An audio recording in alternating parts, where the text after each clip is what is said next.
Okay, YouTube Thai Seeker here again for the second time today, and Azne, our regular guest, is here too. Say hi, Az. Good to see you guys again. Yes, so we are here for Q&A session. We should be really short.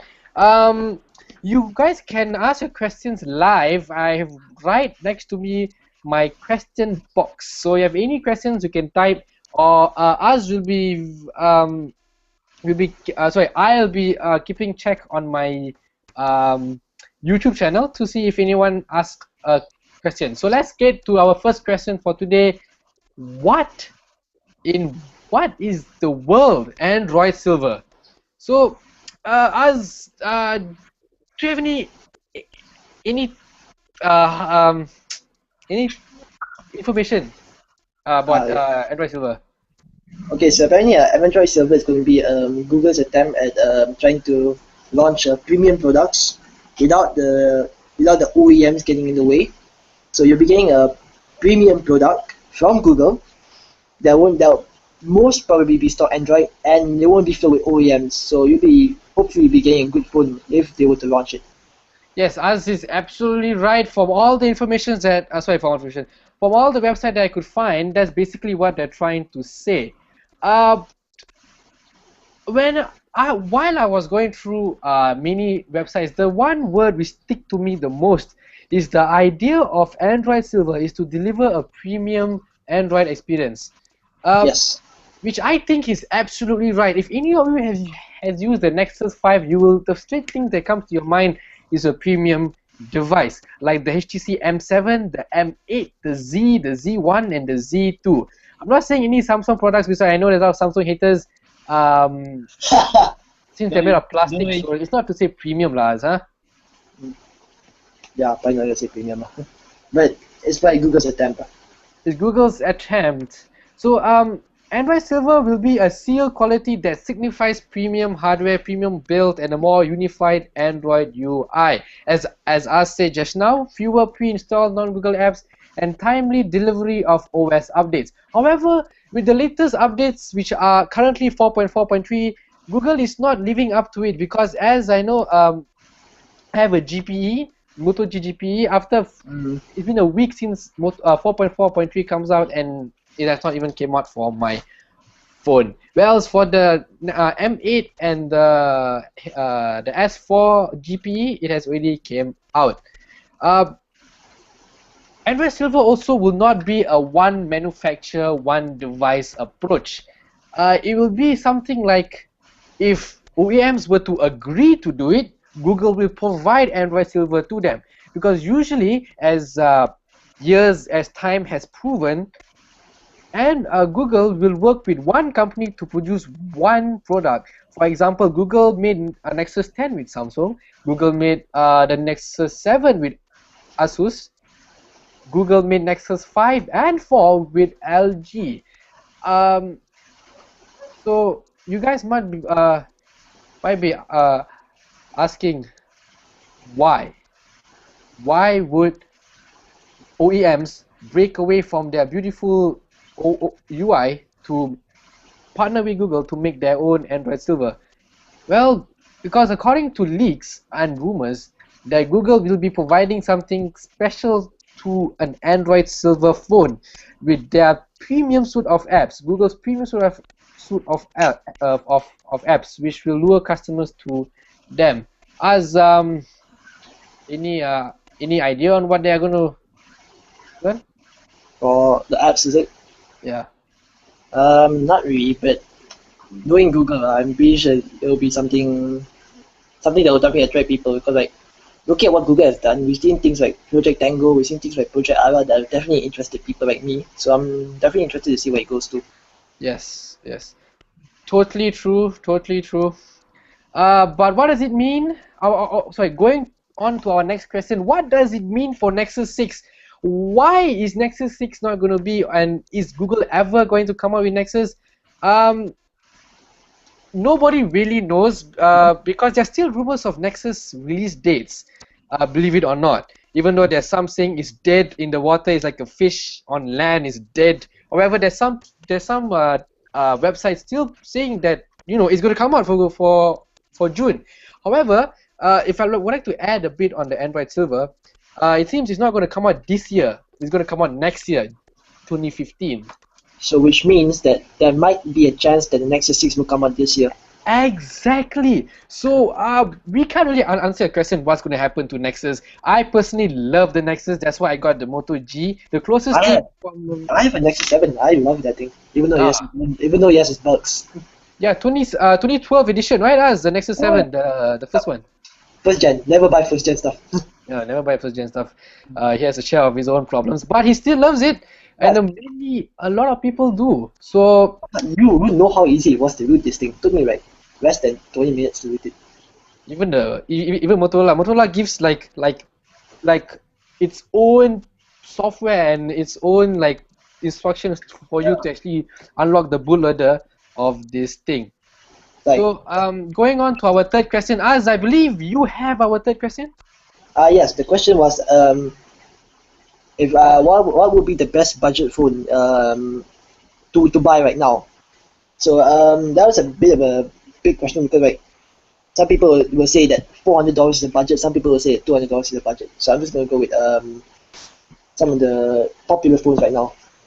So let's see. So when it comes to best Android phones, now I'm on Android Authority's website right now, so I'm just taking a look at the list. So for the most best Android phones under $250, number one, definitely coming from Motorola, is the Moto G. Yes, I agree 100% on that. I have the Moto G. I paid like so little for it, and it's giving me power faster than the iPhone 5S. I'm not joking. I tested it out. You're gonna make my brother very hater right now. I know that you were watching. You're wondering why my brother just recently got an iPhone 5S as a present.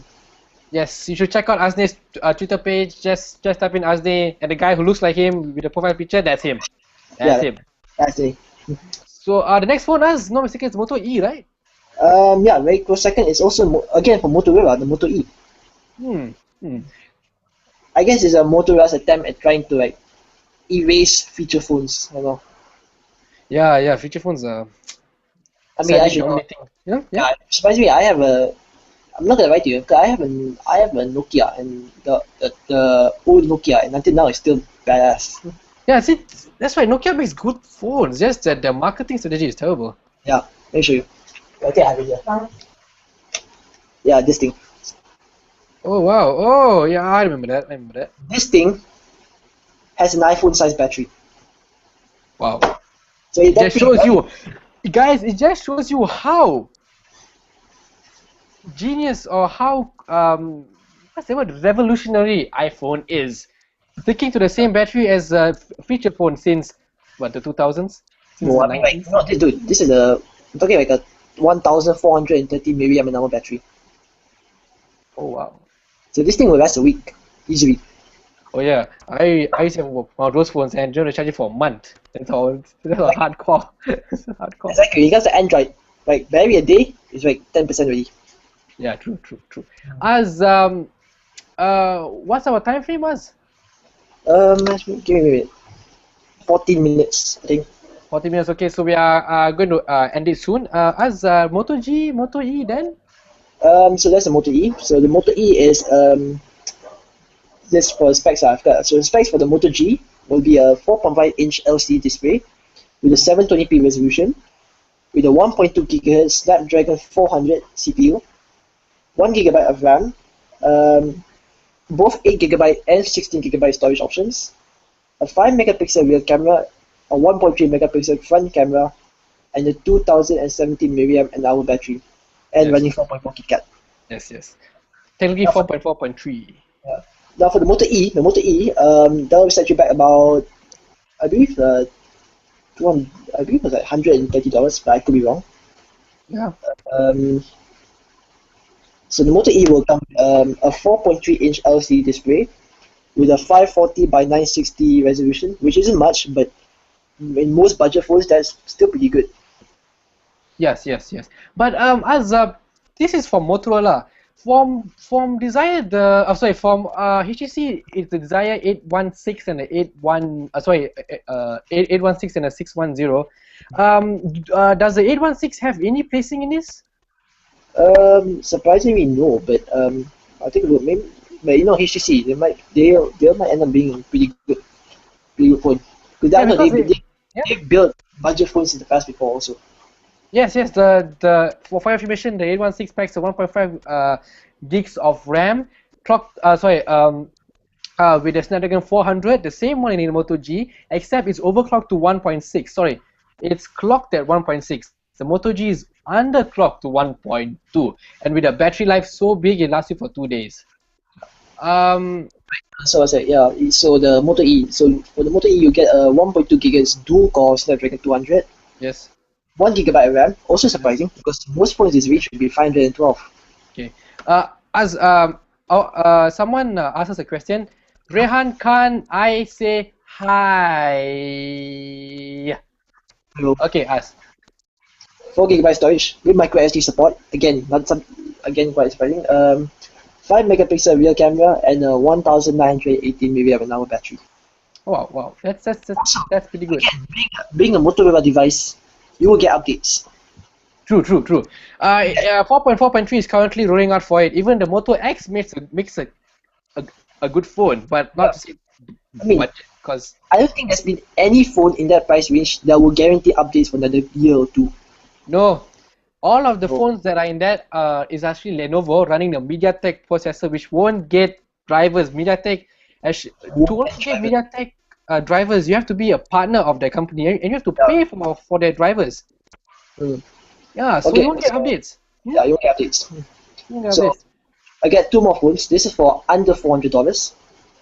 Number 1, not surprisingly, the Google Nexus 5. Google Nexus 5. Yes, Google Nexus 5 is a really good phone. It's a really good phone. If you guys at $349 for the 16 gigabyte model. The next one is. And again, we got Motorola here, the Moto X.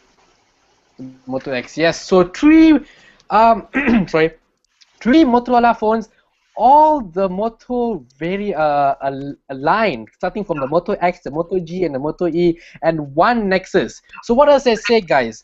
The best budget. Moto X is selling at $348, just in case you guys are wondering. $348.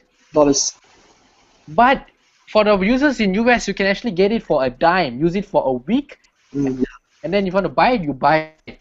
Right. That's a really good strategy. So as I was saying, Motorola is currently dominating the market, like you asked me. It could be Lenovo, definitely not Samsung. What they did with the Grand 2, I doubt anyone buying it right now. The Grand 2 was, yeah.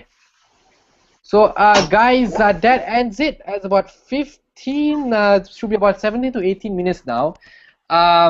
Any other questions? Please ask. We'll be having another Q&A session really soon before the Monday starts.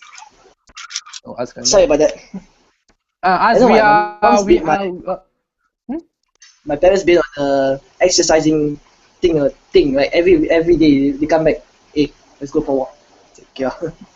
Okay. As we'll leave you to your walk because I was just ending the podcast. We are about should be 18 minutes, right? Yeah. Should be about 18 minutes. So guys, I really like that you guys asked or even posted something on this. Someone actually asked this Rehan Khan H about 1,000 E's. That's how hardcore it was us. So thank you for responding to our thing to our podcast, just to show that we actually noticed. So thank you. This is Taisika. On the other side is us named Murad. Don't forget to check him out on his on his YouTube account or channel. Sorry, YouTube channel. Gamer Guy 971. That's GAMERGUY 971. There might be a chance that I might change my channel because like it's having some weird uploading problems. But we'll see. And we will mention it in our next podcast. So thank you guys for watching, and we hope to see you next time. Bye bye. Bye.